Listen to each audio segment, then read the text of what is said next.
The first PBA tournament of 2026 is in the books, as we saw the Players Championship conclude on Sunday the 22nd of February, and it was all about one man who made history in his first ever telecast. This young man, Bonta.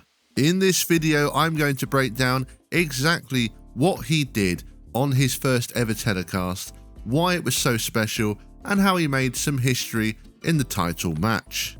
Before we begin, I just want to talk about the telecast as a whole, because it was on obviously a new network, the CW, but we also had completely new personnel. No more Kimberly Pressler, no more Randy Pedersen, and Rick Allen joining Kyle in the commentary booth, and it overall had a very different feel to it, and I just want to briefly touch on that. I have to say, it did feel very, very strange not having Kimberly on the lanes and not having Randy in the commentary booth. And because of that, you have to say things weren't flowing as perhaps they should, but to be honest, that's not surprising because everybody involved, this was obviously, their first time. So you had to expect it to be maybe not a 100% start. I think on the commentary side, Kyle did a good job.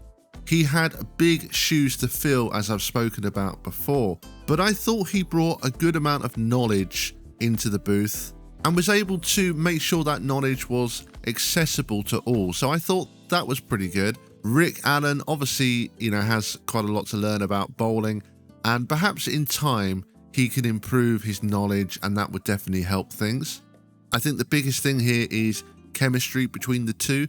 There wasn't a huge amount of instant chemistry, which, is fine, but it might just take a little bit of time for them to learn and grow and work together for that chemistry to improve, which I think it will. But I think the biggest takeaway for me was watching it without Randy made me and others realize that Randy brought a lot of excitement to the telecasts. And without him, there were times when it felt not flat, but there was just almost something missing. That level of sort of hype and excitement was missing at times, I felt. But personally, I'm not going to judge or criticize them because, first of all, it's their first ever show. And as time goes by, they will gain chemistry and confidence, and it will definitely become smoother. You have to remember as well that, for example, with Randy, he was on air for 25 years. So no matter what happened, no matter how many new personnel or new networks came, he was always there. He was always a familiar voice and a constant figure. But we don't have that anymore. We don't even have that in Kimberly. Everybody has gone. It's a completely new team and a new network. So it did just feel odd. Doesn't mean to say it was dreadful. It just felt strange, which I think is to be expected after having, Kimberly and obviously Randy with us for so long. But there were positives. I thought the commentary team did do a good job in terms of explaining things and really opening it up so that beginners could understand things as well. They had a nice segment about halfway through where Kyle broke down how the scoring works in bowling, which was nice. So that was a nice thing if there were potentially, beginners watching. So things like that were a good addition, and I think if they can carry on with that sort of thing, they were explaining a lot of things a lot more, I felt, talking about the balls and the oil patterns. So yeah, there were definitely positives there. Like I said, it was all just very new and therefore felt a little bit strange. But let's get on to the bowling now, as we had the opening match which featured two rookies in Spencer Robarge and Bonta. The key takeaway here was nerves. You could see it. Both players couldn't really settle into the match. And for Bonta, it's not really a surprise because this was his first ever televised appearance. Spencer Robarge, though, he does have a little bit of experience. He made the TV show at the USBC Masters when he was just 18 and actually finished third. So he had some experience, and I thought he might come out a little bit stronger, but did not at all.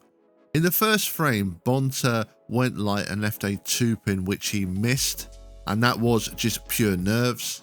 And then you had Robarge, who missed a single pin himself in the third frame, missing a 4-pin.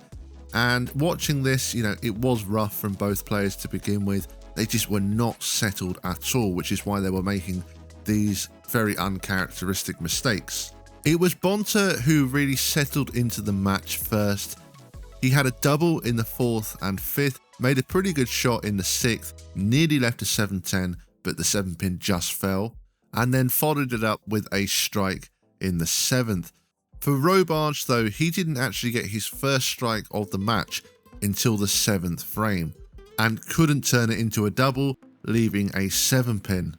Bonta though was growing in confidence with every shot, and finished well with a 227, and it was a very good finish considering that he missed that single pin in the opening frame. Disappointing from Robarge with just a 173, but you know, there obviously was some nerves, but I think he just did struggle to get lined up on these lanes.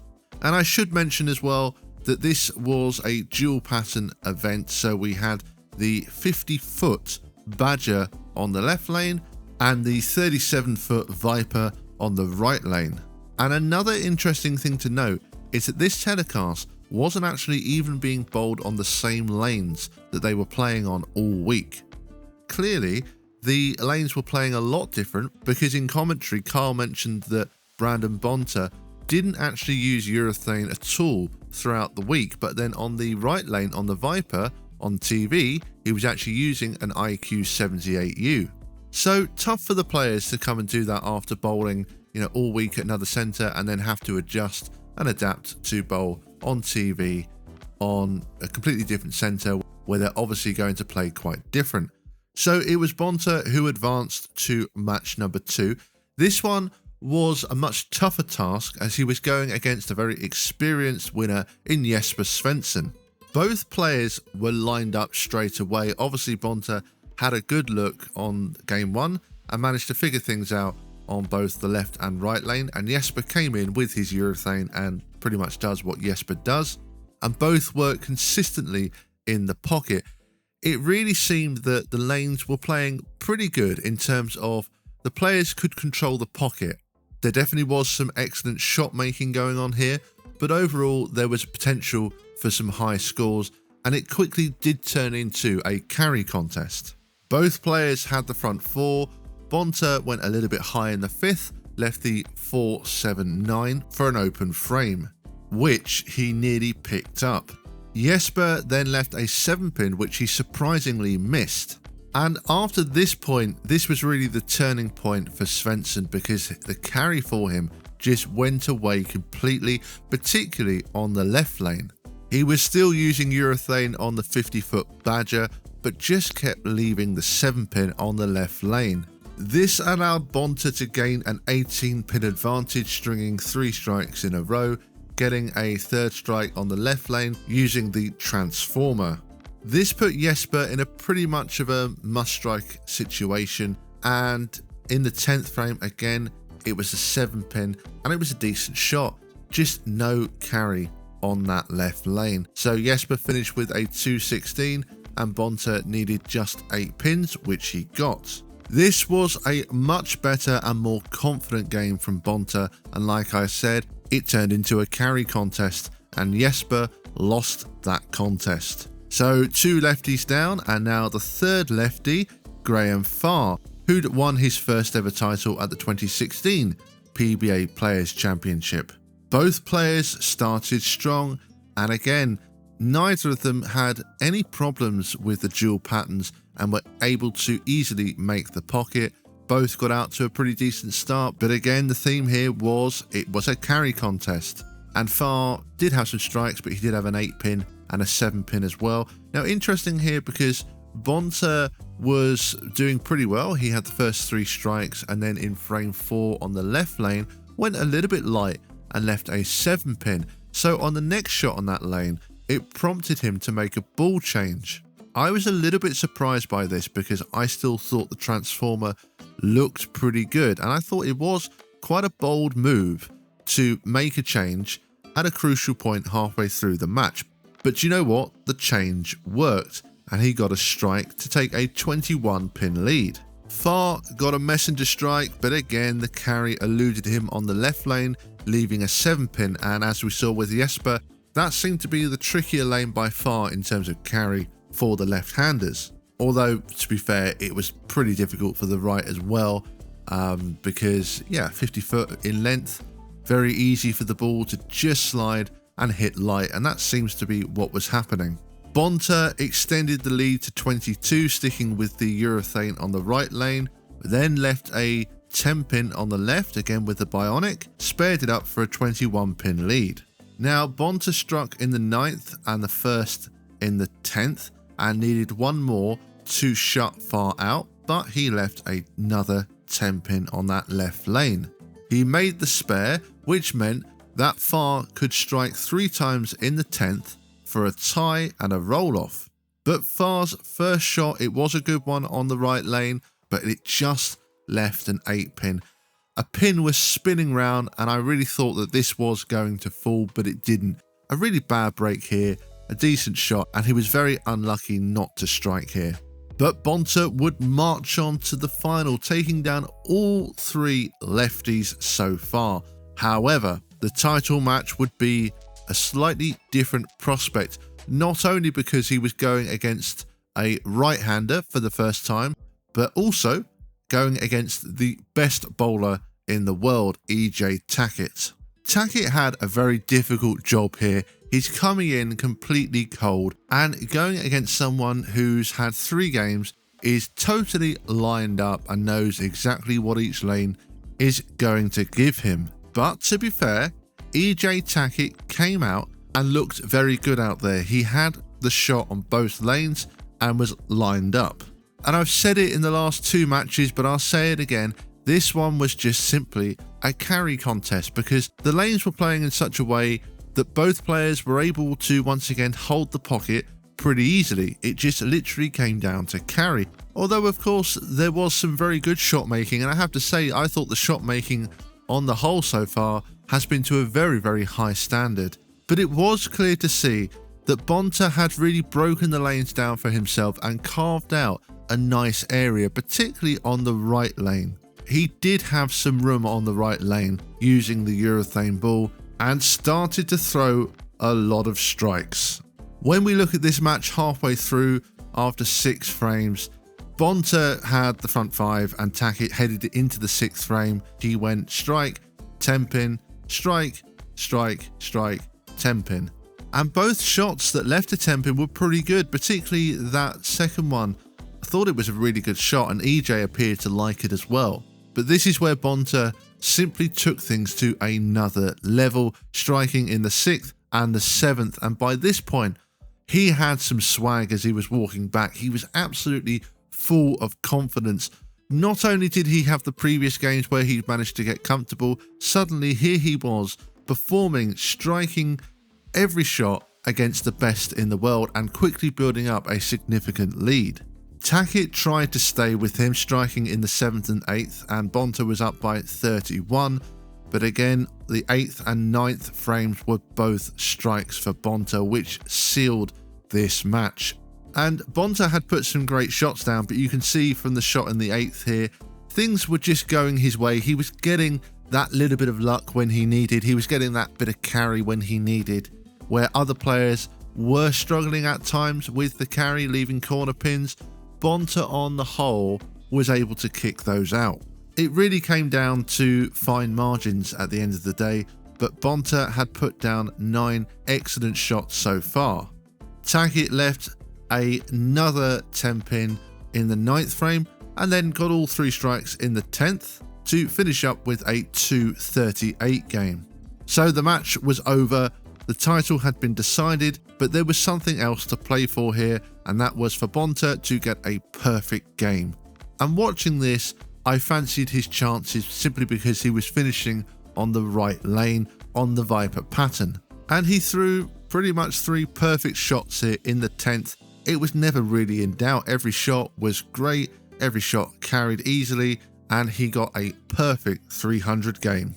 This was the first televised 300 game since Jason Belmonte did it in 2023, and Bonta actually became the 5th player in history to roll a televised 300 game in his first TV finals appearance. And I actually wondered if out of those 5, whether he's the first to do it on dual patterns. I would suspect he probably is. But what can you say about this performance? I mean, first of all, you do feel sorry for EJ. What can you possibly do? EJ bowled a good game. He shot 238, but really there was just 3 shots, 3 10-pins, and they weren't bad shots at all. He could have easily been on the front 8 or 9 himself, so perhaps that could have changed things. Who knows? But it was not a bad performance at all from EJ. It was a very good performance. It's always the curse of being the 1 seed, I always say, having to come in completely cold and come in against a guy who's already warmed up and lined up. And that was the thing with Bonta. He knew what both lanes were doing. He'd already made the adjustments to deal with the carry issues, particularly on the left lane, because the right lane wasn't really an issue for him throughout the day. But EJ didn't have that luxury. So when he started to leave the 10-pins, as it turned out, leaving 1 was too many.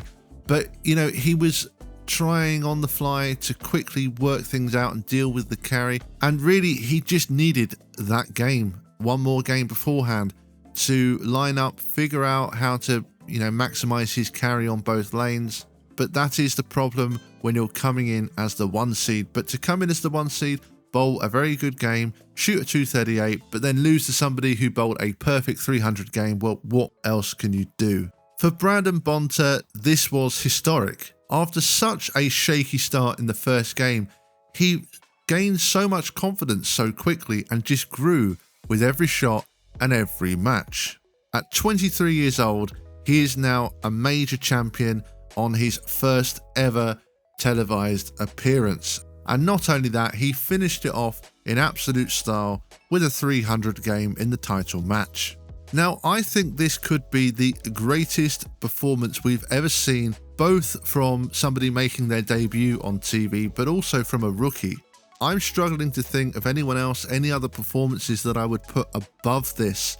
I think the fact he ran the ladder as well just adds to it, obviously. And yeah, for me, this really could go down as the greatest performance from a rookie. Certainly the greatest debut performance we've ever seen on the PBA. But please do let me know in the comment section below if you can think of any other fantastic debut or rookie performances that you think would match or surpass what Brandon Bonta did. What a way this was to start the 2026 season. And in a way, it's a little bit poetic because the theme of the telecast was the new network, new team, new commentators, etc. And now we've got the new faces of the PBA who came through. And it was this new face in Brandon Bonta who dominated throughout. And it was a fully deserved victory. Once he got that shaky start out of his system, he was fantastic throughout the entire show. And also, you have to say that he might have already locked up the Rookie of the Year award.